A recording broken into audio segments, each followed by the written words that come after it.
I am super excited to tell you guys about two of my most recent new additions to my fragrance collection.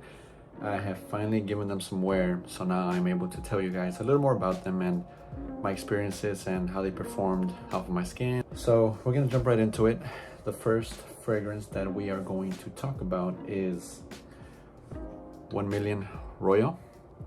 This is currently my fragrance of the day, and this is so enjoyable because, as you may know, 1 million fragrances are sweet, right? But this one right here kind of differentiates itself from the rest because it's not sweet and thick as the other 1 million flankers. I found the other fragrances to be a little too sweet, cloying for me. I used to own 1 Million Lucky, but I had to trade that bottle away because over time it became too thick and too sweet for my liking. I did really enjoy it whenever I first smelled it a few years ago.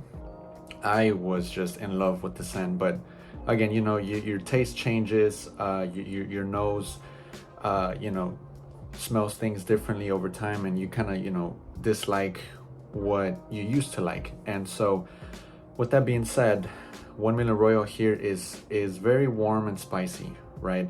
More warmness than spiciness. It's very aromatic, balsamic, very herbaceous, green freshness from the sage, the lavender, and the violet. Now those three right there make a good balance with the rest of the fragrance, not making it super sweet. And off the top, there's this bitter sweet feel and scent that I love. That is what stands out to me the most from this fragrance, is that unique particular smell, which is the bitterness coming from the tangerine off the top and mixing really well with the cardamom.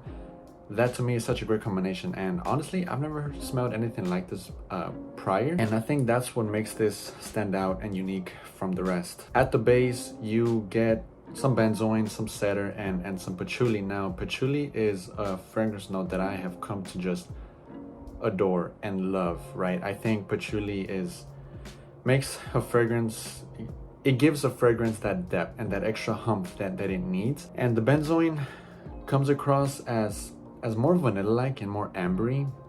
There's no vanilla and there's no amber in here, but that benzoin comes off as amber and vanilla. Very warm and very creamy once the fragrance dries down.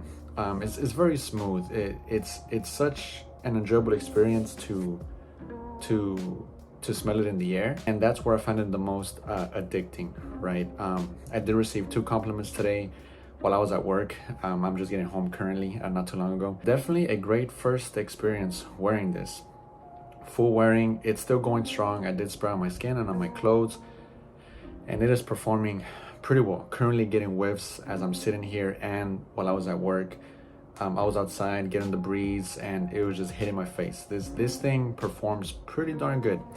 Definitely recommend, and definitely my favorite 1 million flanker currently so far. I have smelled the rest, but nothing that persuaded me to purchase the other 1 million flankers. But this right here, me being able to purchase this without hesitation, says a lot. Don't get me wrong, the 1 million flankers, they smell great. There's nothing wrong with them. They're very likable and very mass appealing, but everyone knows 1 million, everyone wears the 1 million. But I really feel, in my opinion, that this right here just stands out from the rest completely, to a certain extent, right? Because it still has a 1 million DNA, but to me this is the one to go for as of right now.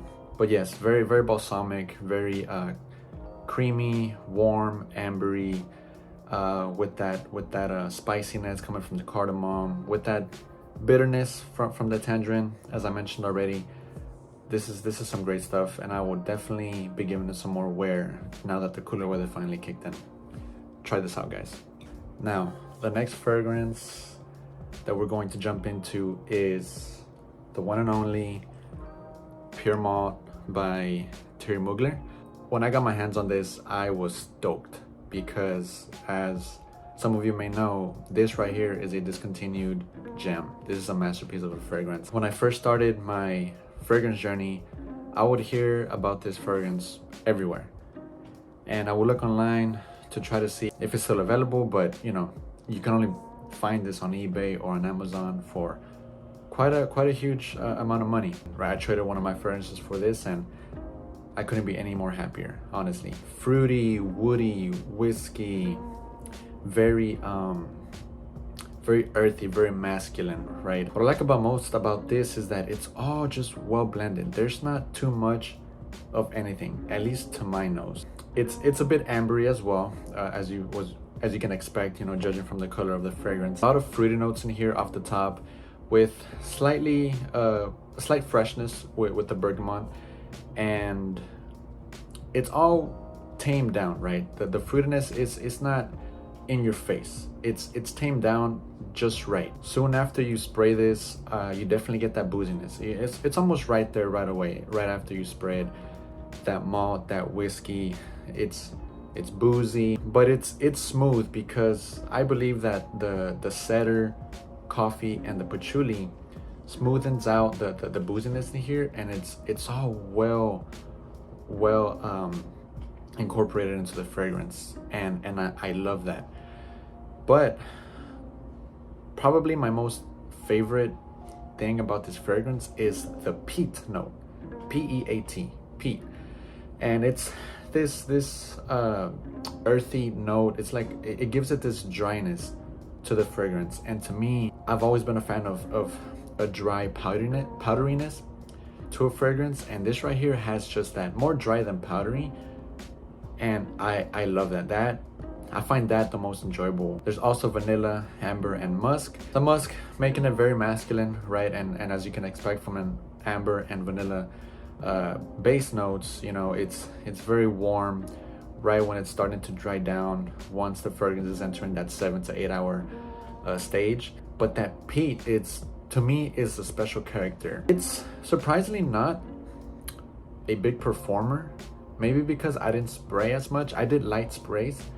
I think 12 sprays, but they were light sprays because I was a little iffy if this was going to be super loud, super in your face, being my first time wearing it, and so I don't want to go overboard with the sprays. So it didn't come off as very aggressive or harsh, you know. It was just right.